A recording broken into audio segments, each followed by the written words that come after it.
Hey guys, it's Jazz, and I wanted to chat with you about my experience doing ayahuasca here in Playa del Carmen, Mexico. If you're not familiar with the plant medicine ayahuasca, then I would go research it, I guess, because I won't be answering questions about what it is. But I will share my experience, the process, and that kind of stuff. So I did it here in Mexico, like I said, in the Riviera Maya with a beautiful, beautiful shaman couple. I heard about these people through a friend of mine who's done several ceremonies with them. This is her 8th ceremony. It was her 8th ceremony, my first. It really helped having someone there with me, although they are not able to assist you, talk to you, touch you during the ceremony. Strictly forbidden. So I did ayahuasca 2 weeks ago, and it was an experience, y'all. Like, I will be honest, I did not have any expectations going into it. I just went in with open mind and open heart. We set our intentions. My intention was to see what I needed to see, to be who I needed to be. I wanted to release what no longer served me, and also I wanted to see my ancestors. I started off with like this powdery substance in my mouth, which gives us energy. I forget the name of it. Then we did hape. Baby, let me tell you, if I had a wig on, I would have pulled that shit the fuck off. It was crazy. It was intense, and I was not prepared, okay, at all. That shit, when he blew that shit up my nose and it started to sting and burn and shit, I was like, what the fuck did I do? Then they had the audacity, okay, to say, do you want it in the next other nose? Hell no, I don't want no more of this shit. Y'all, I was so upset. But then after like the burning stopped, the intensity, like I felt so like, awake, you know? Yeah, I felt my third eye was like, popped right open. Then it was time for the ceremony, for the medicine. And then we did the intentions then, and then we drank the medicine. Everybody goes up to the altar. And yeah, they did not taste bad at all. It actually tastes like, it reminded me of like molasses or something. You know, I used to drink chaga mushroom tea every day. We out there in the jungle, in the mighty jungle, y'all, like deep in the jungle, ain't no service, nothing. You in the jungle, but you're in a hut, a beautiful hut, everything's clean. There was a clean bathroom, running water, thank goodness. So right away, people start, after they take the medicine, the man next to me, well, there's a woman and then the man. And his ass started purging right away, like, bleh, bleh. And then you hear music, and I'm like, yo, did they get me, bitch? Did you pay to come to a throw-up party? Because all you hear is throwing up and music, okay? Beautiful music, though. The shaman's music was, oh my God, amazing. And it really, really, really, really, really helps with the medicine, okay, and the entire experience. So I'm not feeling anything at all. Fast forward to about an hour and 45 minutes, and I go to sleep. I wake up, I go to sleep, and finally I'm like, all right, it's here. Because I was like, I kept comparing myself to others, like, well, I'm skinny, I didn't eat good, I've been on the diet, what's up? Oh, the way that I prepared for the ceremony 2 weeks prior, and there was some slip-ups for me, except for sex. I didn't have any sex, no alcohol, no weed, anything like that, and yeah, so no meat, no dairy, like you have to eat very clean, and you also want to watch what you're consuming. So I was not having conversations with a lot of people.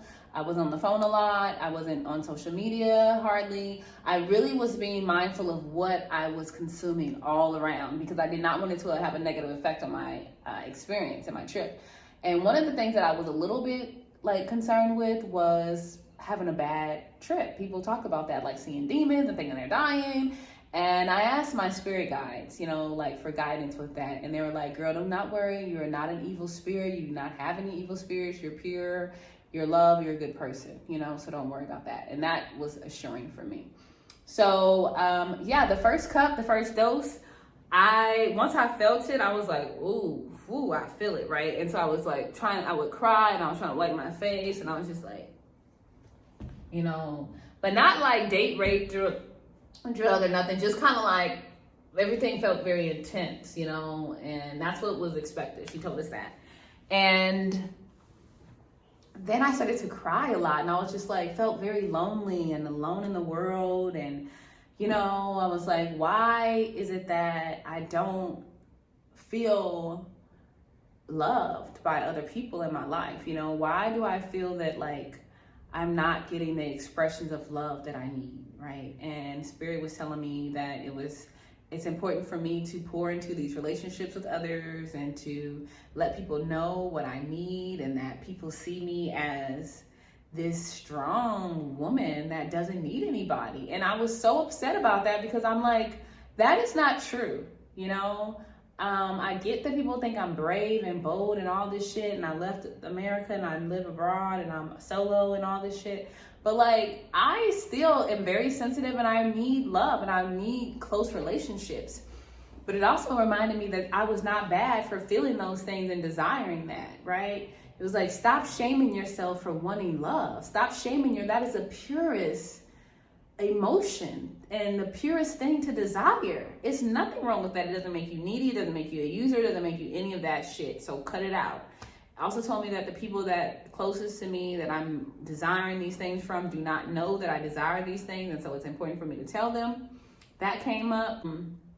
Yeah, it was a lot. It was a lot, y'all. A lot of things came up for me, and that was the most important thing. And then after that, I went to the bathroom to talk, and you're not supposed to talk in the room, the ceremony room. So I went outside, and I just was crying. And then y'all, oh my God. And y'all know, if you know me, you know, but I love LL Cool J. And I wanted to hear, I need love.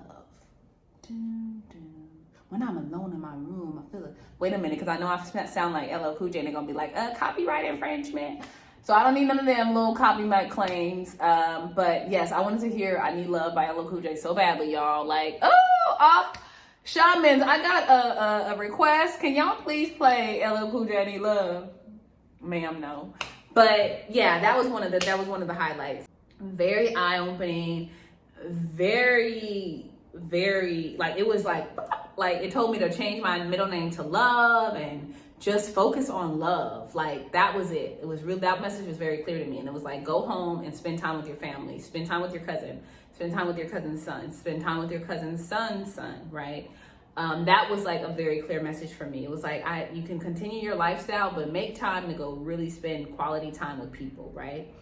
That was very important for me. So then after that, y'all, it was like, okay, time for the second dose, right? It told me to take a second cup. And at first I was like, I don't know. And I was nervous because I read about other people drinking too much and having like really bad experiences. And that's what I did not want. But also I was being mindful of what I was reading about it, because I did not want their experience to affect my experience. Because that don't happen. You have to be careful. So at first I was like, fuck, you know, so I said, no, thank you. And I went and laid down, and I was crying, and I was like, okay, I don't want to have a problem with substances. I don't want addiction issues. And it was like, okay, it was releasing those things from me. Then the message was clear. Go drink another cup. I got a very clear message for you. Baby, when I took this second cup, that second cup for me changed everything. Like the first experience was beautiful, right? But had I not had that second cup, I wouldn't have received the messages. So I start to purge, right? Like throw up, but there's no vomit coming up. So I'm like, right? And I'm like trying to be quiet, but then I'm like just purging this shit, but nothing is up. But I see shit. And it looks like trauma. Whatever trauma looks like in my mind, like, I don't know, but it was telling me that's what it was, right? Which still looked like throw up, like in a bag, right? So I'm throwing it up, and it's like trauma, like childhood shit, right? Then it's telling me, listen, who you think you are is not really you. It is a trauma response. So your identity centered around not having kids, not having a family, this fear-based shit is not your true self. And I was like, ma'am, I didn't come here for that. No, thank you. Right? Is this message for somebody else over there? So it was clear to me that it was like, okay. So I was like, okay, let me go. And then also I was like going like this to release this shell that shows people that like, I don't need them, that I'm so strong, that I'm not vulnerable. Whatever that was, I was like, I don't want this shell on me no more. So that came up, the stuff. Then I start to like do this, right? Literally, like, this is what the fuck I'm doing. And then I'm like pulling my tongue, right? Because there's like a snake. So this fucking snake comes up out of my womb and comes up out of my mouth, y'all. And I'm like crying. Then I'm like this, and I'm trying to put my hair up. And I'm like, as the shaman comes over, she's like, are you okay? And I was like, I need help.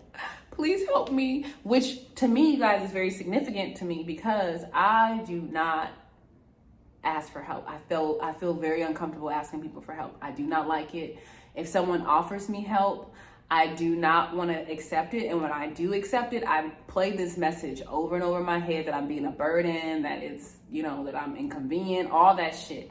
And so it was really, really powerful for me to sit there and ask for help, like, you know. And so she wraps my hair for me because it was just down.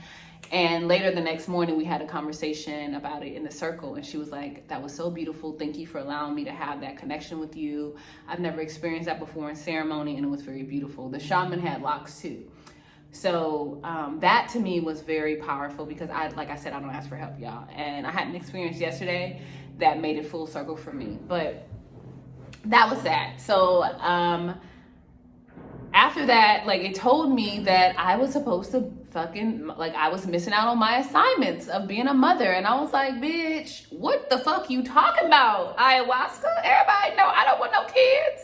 And it was like, baby, that is a trauma response. That is not your true self. All of who you have created is not your true self. It is a response to the trauma that you've endured. It showed me how my mama wasn't able to hold me as a kid, as an infant. It showed me shit that was just like, Jazz, this is not you, baby. It's not you. You got to release it. You got to release it. And so it was coming up and out of me. And when I tell you that the second cup revealed so much to me, and it changed me, because it really released the feeling that I had against children. Now, am I about to go out and have a baby tomorrow? No. But am I open to the idea of it? Yes. And have I ever felt that way? Hell no, right? But it would not be a rush thing. I still would have it to be a very conscious conception. But it showed me a beautiful family. It showed me a different life. But most importantly, it told me the importance of love, and it told me the importance of requiring love and accepting love and being open to love and not moving in a way that makes people feel that I don't need that, and to ask for what I need and my expressions of love. So yeah, I mean, I could talk all day, but you probably will not get the significant or the powerful, you can't word it. You cannot put it into words what I experienced.